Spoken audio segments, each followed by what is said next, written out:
At Ground Zero in New York, Americans continue to celebrate the success of the US military operation and remember those killed in the September 11 attacks. The US President Barack Obama has announced plans to visit the site later this week. Our correspondent Craig McMurtry reports from New York.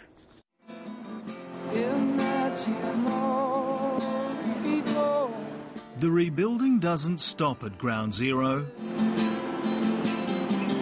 for anything. Break it all down.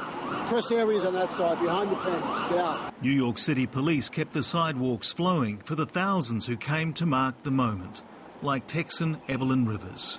It's a very moving, emotional experience for all of us. Iraq veteran Lee Hadzianis came with the New York Times front page from nearly a decade ago. I joined on 9/11. I lost 2 friends in the towers. He says he wanted payback. You know, the man that did this to our city, that took so many lives, is gone. Others want the White House to release photographs so they can see it with their own eyes. We all want to see his body.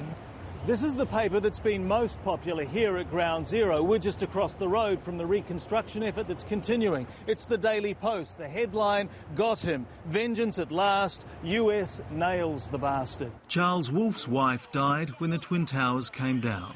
Our American guys went in there, looked him in the eye, probably said a couple of choice words and shot him in the head. I know that Catherine is in heaven right now, and she's looking at this, and she has a feeling of satisfaction too, because I know that God threw that man's soul into the depths of hell. Sally Regenhard's son, a firefighter, also died on 9/11. I was very, very surprised because I was one of the people that really, gave up hope that this man would be captured. New Yorkers have had to live with fear for nearly 10 years. They know they're still a target. For Al Santora, it was a bittersweet day. No matter what happens, nothing is ever going to bring these people back. The White House says the president will visit Ground Zero later this week. He will be welcomed with open arms. The world is safer. It is a better place because of the death of Osama bin Laden. Today, we are reminded that as a nation, there's nothing we can't do. The death of Osama bin Laden also had a powerful effect on relatives of the Australian victims of 9/11. Well, there's a sense of justice and a sense of relief.